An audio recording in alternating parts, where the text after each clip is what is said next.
Hello everyone. तो आज की क्लास को हम स्टार्ट करते हैं।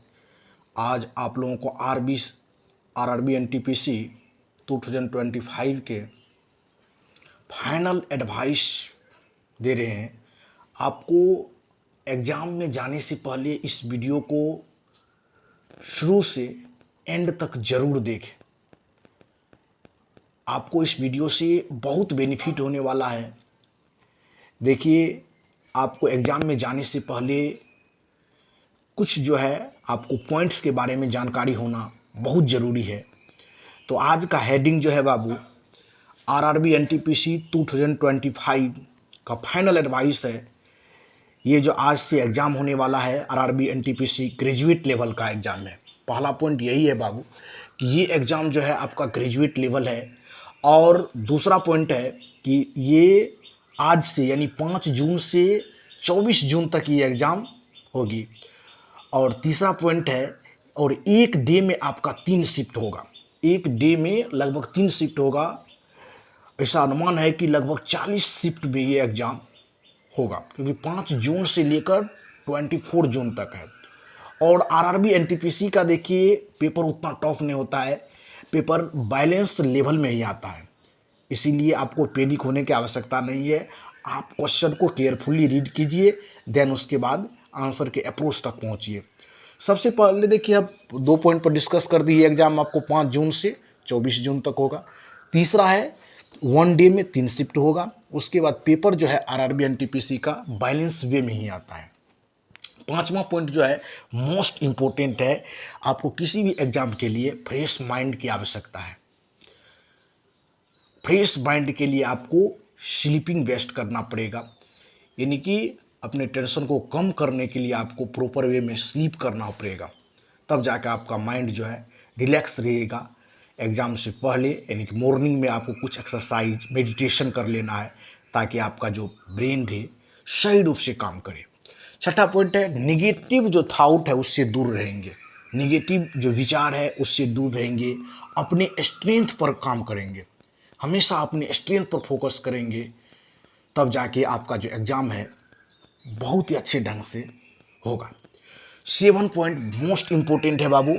आपको एग्ज़ाम में एंट्री करते वक्त आपको 3 चीज़ की आवश्यकता होगा: एडमिट कार्ड, आईडी प्रूफ और फोटो।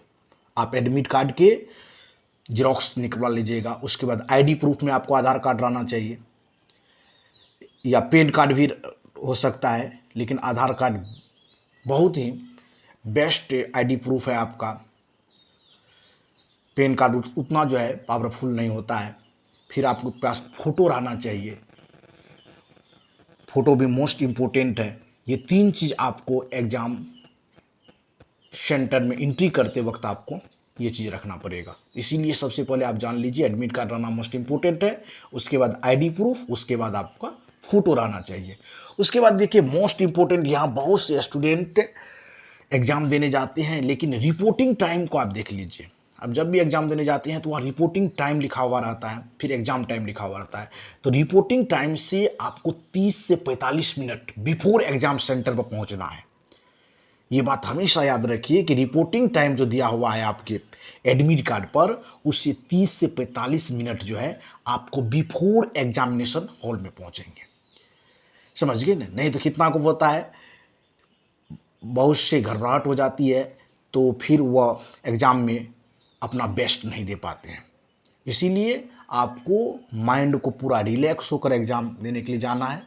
यानी आप 30 से 45 minute before he exam centre पर पहुंच जाइए, और किसी से कोई टॉकिंग मत कीजिए। समझिए ना? आप अपने माइंड को फ्रेश कीजिए, कीजिए, तब जाके आपका एग्ज़ाम जो है बेहतरीन होगा। उसके बाद देखिए 9 है, जब एग्ज़ाम में आप एंट्री कर दिए और आप हॉल में प्रवेश कर गए और क्वेश्चन स्टार्ट हो गया, तो आपको ये यहाँ पर दिमाग में सेटअप होना चाहिए, इजी क्वेश्चन से स्टार्ट करें। जो क्वेश्चन टफ है उसको स्पीकिंग करने के लिए आप सीखिए। सबसे पहले आपको इजी क्वेश्चन करना है। इजी क्वेश्चन से स्टार्ट करेंगे, जो क्वेश्चन आपको लगे कि देखने के साथ ही बन जाता है। उसके बाद स्मार्ट स्पीकिंग भी होना चाहिए। जो कोई टफ सवाल आ गया उस सवाल को आपको छोड़ दीजिए। पेपर को आप 2 राउंड में कीजिए।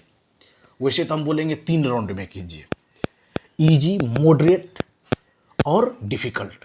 3 राउंड में पेपर को कीजिए। सबसे पहले इजी के सवालों कर लीजिए, उसके बाद फिर मॉडरेट कीजिए, फिर डिफिकल्ट। यानी कि 3 स्टेप में आपको क्वेश्चन को करना है। उसके बाद जो क्वेश्चन टफ लगे उसको आप स्पीकिंग भी कीजिए। उसके बाद देखिए 10 में ही है टाइम सेक्शन वाइज डिवाइड। आपको जितने सेक्शन है उसको डिवाइड कर लेना है टाइम के साथ। जैसे मैथ रीजनिंग पर भी बहुत स्टूडेंट देखते हैं, अधिक समय देते हैं, आपको जीके जीएस पर भी देना पड़ेगा, क्योंकि सब क्वेश्चन का जो वेटेज है बाबू वो सेम है। इसीलिए आपको कोई पैनिक होने की आवश्यकता नहीं है। आप जितने भी ये रूल्स हैं, जितने भी ये हम पॉइंट्स बताए हैं, इसको केयरफुली अपने माइंड में रखिए और तब जाके आप अपने एग्जाम हॉल में एंट्री कर दीजिए। 10 में आप जान गए स्मार्ट स्पीकिंग जरूरी है, टफ सवाल को छोड़ना है आपको, और section wise, time section wise divide कर लेना है कि हमें मैथ में कितना देना है टाइम, रीजनिंग में कितना देना है, फिर जीके जीएस में देना है कितना। 10 जो है 11 लास्ट ये पॉइंट है बाबू, क्वेश्चन के डायरेक्शन को अवश्य पढ़े। क्वेश्चन और डायरेक्शन दोनों पढ़े, हमें क्या फाइंड आउट करना है, समझ गए ना। कभी कभी इस तरह होता है कि वहाँ पर आपको रेडियस मांग रहा है, लेकिन आप डायमीटर पढ़े, डायमीटर में आप टिक लगा दिए। इस तरह के पॉइंट आता है। कभी कभी एक्स का वैल्यू वहाँ चाहिए, रेशियो का सवाल है, कभी एक्स रेशियो वाई चाहिए तो आप वाई रेशियो एक्स निकाल के आंसर टिक कर दिए। तो इस तरह के सिली मिस्टेक से आपको बचना है। इसका एक ही जो है आपका सॉल्यूशन समझिए कि सिली मिस्टेक से कैसे बचा जाए। तो क्वेश्चन को केयरफुली पढ़िए और क्वेश्चन की डायरेक्शन को भी पढ़िए और क्वेश्चन को शुरू से लास्ट तक इस पॉइंट पर अधिक फोकस रहना चाहिए कि हमें क्या फाइंड आउट करना है, क्वेश्चन में हमें क्या फाइंड आउट करना है, इस पर अधिक फोकस करेंगे। तो इस वीडियो में इतना ही।